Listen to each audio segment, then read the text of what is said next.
ताकत से आज हरियाणा प्रदेश को आगे बढ़ाने का वो काम करना है।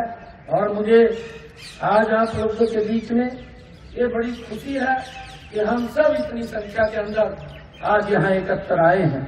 जब हम देखते हैं प्राचीन समय का कार्यकाल अगर हम ध्यान करें, अगर हम देखें तो हमारे देश में ये परंपरा रही है कि हम सामूहिक रूप से श्रमदान करने के लिए हम निकलते हैं। जब हम देखते हैं कि पुराने जमाने की अगर हम बात करें, धर्मशालाएं बनती थी तो इकट्ठे होकर के लोग धर्मशाला का निर्माण करते थे, और अगर मंदिर का निर्माण करना है तो सभी मिलकर के मंदिर का निर्माण भी करते थे। ये पुरानी हमारी परंपराएं हैं। कुआं हमने बनाना होता था, पूरे गांव के लोग लगते थे, गांव से बाहर भी लगते थे, सेवाएं देते थे आकर के, और बिना स्वार्थ के देते थे, कोई स्वार्थ नहीं उनका होता था। मिलकर के उसके अंदर कुएं के ऊपर सब मिलकर के उसके अंदर अपना श्रमदान देते थे और लगते थे। चाहे तालाब बनाना हो या बावड़ी बनानी हो, सभी लोग मिलकर के उसके अंदर अपना श्रमदान आकर के करते थे। बिना स्वार्थ के, जो मैंने बात कही है, बिना स्वार्थ के लोग करते थे। परंतु आज हमें मिलकर के फिर इस अभियान को आगे बढ़ाने की आवश्यकता है। आज स्वच्छता को लेकर के हम सब की जिम्मेवारी है। मेरा कहीं प्लाट है, मैं अभी आ रहा था, सूर्या जी को मैं दिखा रहा था, मैंने रात में डीसी महोदय को कहा, मगा जी कुछ वो रेत पर लेकर के आओ जो ट्रैक्टर के ऊपर चलते हैं। प्लाट के अंदर मेरा प्लाट तो है, मैंने उसकी बाउंड्री भी कर रखी है, उसके अंदर घास इतना खड़ा, उसके अंदर कूड़ा करकट पड़ा, परंतु ये जिम्मेवारी किसकी है? अरे जिसका मेरा प्लाट है, या मैंने मकान बना लिया, मैंने इतना पैसा मकान के ऊपर खर्च किया, परंतु मेरे दरवाजे के आगे कूड़ा पड़ा है। ये इसकी आप चिंता करिए, क्योंकि जब हमने ये व्यवस्थाएं खड़ी की है, उन व्यवस्थाओं का उपयोग करिए। और वो व्यवस्थाएं वो प्रदेश के लोगों के लिए ही है जो खड़ी कर रखी है। और अगर कहीं पर कोई ऐसी दिक्कत है, उसको बताने का भी काम करेंगे, उसके ऊपर हमारे अधिकारी तुरंत कार्रवाई करेंगे। स्वच्छता को लेकर के पूरे प्रदेश के अंदर ये हम सब की जिम्मेवारी है कि हम लग करके अपने शहर को, अपने वार्ड मोहल्ले को हम स्वच्छ करने का काम करें। ये मेरा आग्रह, ले जाने की जरूरत नहीं पड़ती। आज हरियाणा प्रदेश के अंदर 7,75,810 व्यक्तिगत वो शौचालय हरियाणा प्रदेश के अंदर लोगों ने बनाए हैं, ताकि किसी भी व्यक्ति को बाहर जाने की आवश्यकता न पड़े। और जो सार्वजनिक शौचालय है हरियाणा प्रदेश के अंदर 6,000 से अधिक सामुदायिक स्वच्छता परिसरों का भी हमने निर्माण किया है, जिसका लाभ हरियाणा प्रदेश के लोगों को मिल रहा है। और इसी प्रकार मैं आपको बताना चाहता हूँ, शहरी क्षेत्रों के अंदर भी 66,462 व्यक्तिगत, 2,494 सामुदायिक तथा 7,597 सार्वजनिक शौचालयों का निर्माण भी शहरी क्षेत्रों के अंदर वो किया गया है। जब सरकार इतनी गति से काम कर रही है तो हम सब की बड़ी जिम्मेवारी बनती है। मेरा हरियाणा प्रदेश के लोगों से आग्रह है कि आदरणीय प्रधानमंत्री जी का जो मिशन है स्वच्छ भारत, स्वस्थ भारत, और उस कड़ी के अंदर स्वच्छ हरियाणा, स्वस्थ हरियाणा, उसको लेकर के हम गति से काम करें। और इसमें कोई शर्म की बात भी नहीं। इसमें शर्म की बात क्या है? अगर हम हर रोज हम नहाते हैं, अपने शरीर को भी हम स्वच्छ रखते हैं, हम जब अपने शरीर को रखते हैं अपने घर को भी रखते हैं, और जब घर के अंदर एक मक्खी भी अगर घर में आती है तो परेशान कर देती है, परंतु स्वच्छता होगी तो कहीं कोई दिक्कत, कोई समस्या नहीं आएगी। ये जिम्मेवारी हम सब की है। मैं जो स्वच्छता रही है उन सबको तो प्रणाम करता हूँ, क्योंकि हर रोज वो लोग मजबूती से लग करके स्वच्छ हमारे वातावरण को रखते हैं, परंतु उसके अंदर आम जन नागरिक की भी भागीदारी होनी चाहिए, उनका सहयोग करना चाहिए। उनका सहयोग करेंगे तो स्वच्छता गति से बढ़ेगी। ये मेरा आज आप लोगों से आग्रह है। जो स्थानीय निकाय है उसके अंदर ODF, हमारे 59 निकायों को ODF प्लस और 2 निकायों को वाटर प्लस के रूप में भी प्रमाणित किया गया है, क्योंकि सरकार मजबूती से लगी। आदरणीय प्रधानमंत्री जी ने जब ये स्वच्छ भारत मिशन का शुरुआत की है और उसका एक बड़ा लाभ हरियाणा प्रदेश के अंदर, पूरे देश के अंदर स्वच्छता के प्रति जागरूकता आई है और हम सब इस जागरूकता को और गति से आगे बढ़ाने का काम करेंगे। ये मेरा आप लोगों से आग्रह है।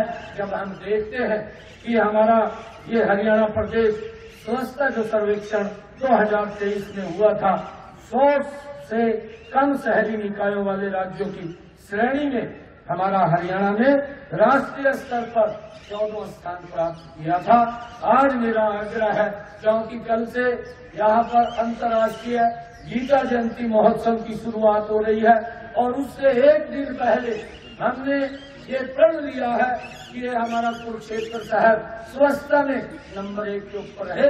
इसके लिए कोई भी प्रयास हमने करना होगा तो सब प्रयास करेंगे। मेरा कुरुक्षेत्र के लोगों से, सभी एक नागरिक से, देखिए आप अपनी शर्म को स्वच्छता के लिए साइड में रख दीजिए और हम आगे बढ़ करके इसके अंदर सहयोग करें।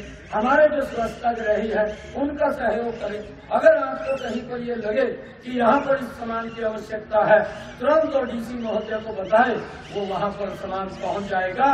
परंतु स्वच्छता के अंदर हम मिल करके इसमें योगदान देने का काम करेंगे, यही मेरा आग्रह है। आज इतनी संख्या में हमारी जो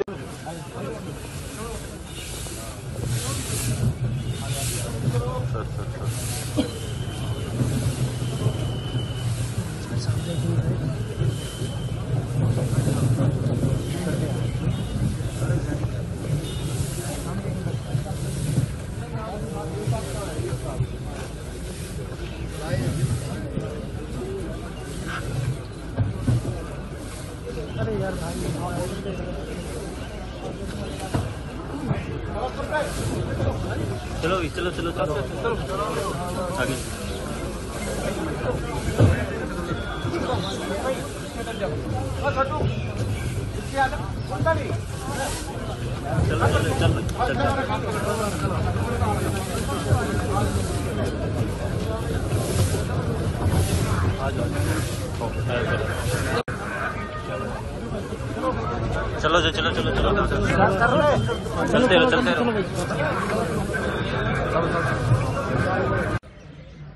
जो लगातार हर रोज इस स्वच्छता में अपना महायोगदान देते, मैं इन सबको दोनों हाथ जोड़ करके प्रणाम करता हूँ। आप सबको भी राम राम करता हूँ। मेरा ये परम सौभाग्य है कि इस कुरुक्षेत्र की भूमि पर गीता जयंती महोत्सव, अंतर्राष्ट्रीय गीता जयंती महोत्सव हर वर्ष हर्षोल्लास के साथ मनाया जाता है और हमारे लिए ये भी बड़े गर्व की बात है कि पूरी दुनिया में हमारे पास ये पवित्र स्थल है जहां पर पूरी दुनिया के लिए एक ज्ञान का संदेश, गीता का संदेश स्वयं भगवान श्री कृष्ण ने अपने मुखारबिंद से दिया। ये हमारे लिए बड़े गर्व की बात है।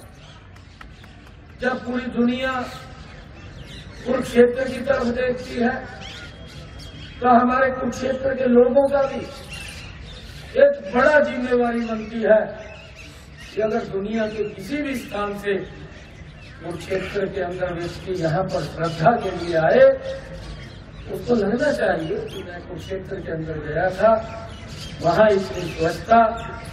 और जब जाकर के वो कोई व्यक्ति अगर 1000 किलोमीटर से आता है, 2000 किलोमीटर से कुरुक्षेत्र में आता है और यहाँ से जाकर के 2000 किलोमीटर की दूरी पे जब वो चर्चा करेगा कि मैं कुरुक्षेत्र गया था, स्वच्छता की दृष्टि से वहाँ के लोग बड़े ही एकदम ठीक वहाँ पर व्यवस्थाएं हैं, तो हमारा भी इतना गर्व से सर ऊंचा होगा कि हमारे कुरुक्षेत्र की बात वो 2000 किलोमीटर लोगों के बीच में चर्चा का विषय बनती है। ये हम सब की बड़ी जिम्मेवारी है और इस जिम्मेवारी को हम हर रोज बखूबी निभाएं। ये नहीं है कि आज श्रमदान शुरू हो गया है और आज यहाँ पर हम आज का दिन पूरा डट करके लगेंगे, जितना क्षेत्र होगा उतना करेंगे और उसके बाद छुट्टी है। मैंने डीसी महोदय को कहा है कि स्वच्छता को लेकर के कोई समझौता नहीं है, और मैं सुभाष सुधा जी हमारे मंत्रीगण बैठे हैं, स्वच्छता को लेकर के किसी का फोन तक भी नहीं करना, ये डीसी का निर्णय है। उन्होंने कैसे स्वच्छता करानी है कैसे नहीं करानी है, अगर कोई व्यक्ति बोलता है कि मेरा गलत चलान कर दिया, गलत चलान किसी का नहीं होगा। आइए, स्वच्छता के लिए हमने कड़ाई से लगना होगा। और मैं ये स्पष्ट कहता हूँ कि भाई स्वच्छता को आदरणीय प्रधानमंत्री जी ने एक बड़ा विजन लेकर ये स्वच्छता अभियान इसकी शुरुआत की है, और शुरुआत की है इसका हमारे लिए ही लाभ है, ये किसी और के लिए लाभ नहीं है। जब हम कहीं पर भी हैं, मैं अपने घर में हूँ, मैं अपने घर के आसपास हूँ, सबको साथ लेकर के इस स्वच्छता के अंदर हमें योगदान देना चाहिए। हमने ये भी कहा है कि यहाँ पर अगर किसी चीज की आवश्यकता है, कहीं डस्टबिन रखवाना है या कहीं कुछ और करना है, आप डस्टबिन रखवाइए और रख करके लोगों से भी अपील करिए, लोगों से अपील करिए कि इसके अंदर हमारा सहयोग करना है। भाई देख, अगर सहयोग नहीं करेगा तो डीसी महोदय तो करनी फिर निर्णय लेगी, तो उसका क्या करें, हम कुछ नहीं कर सकते, क्योंकि उन्होंने व्यवस्था को सुधारना है। और मेरा आग्रह है, क्योंकि जब सामाजिक संस्थाएं, सभी एनजीओ और हमारे बच्चे सुबह सुबह उठ करके इस स्वच्छता के लिए लोगों को जागरूक कर रहे हैं, तो आम व्यक्ति के लिए जिम्मेवारी बड़ी बनती है कि हम स्वच्छता की तरफ अब खड़े होकर के आदरणीय प्रधानमंत्री जी के उस विजन को हरियाणा के अंदर हमने पूरा करना है। और मैंने सभी जगह ये बात कही है कि जितनी भी हमारी नगर पालिकाएं हैं या हमारे नगर परिषद हैं या हमारे नगर निगम हैं, और उसके साथ साथ हमारे पंचायत के जो संसाधन हैं, पंचायतों के अंदर भी हमने स्वच्छता के लिए वहां पर भी लोगों को अपॉइंट किया हुआ है। नगर पालिकाओं में भी आवश्यकता जितनी वहां पर है उतने लोगों को वहां लगाया हुआ है, परंतु अब हमने इसको अभियान के रूप में लेकर पूरे हरियाणा को स्वच्छ करना है। इसकी हमारी भी नजर रहेगी, हम देखते रहेंगे कहाँ कहाँ पर लोगों की शिकायतें आती हैं, परंतु मैं ये हरियाणा प्रदेश के लोगों से ये आग्रह करना चाहूंगा कि इस स्वच्छता के अंदर आप आगे आकर के सहयोग करें, और जब आप लोग सहयोग करेंगे तो इस स्वच्छता से बीमारियां भी दूर होंगी, और बीमारियां दूर होंगी तो हमारा शरीर भी हष्ट पुष्ट होगा, और जब हमारा शरीर हष्ट पुष्ट होगा तो हम विकास की गति को तेजी से आगे बढ़ा सकेंगे।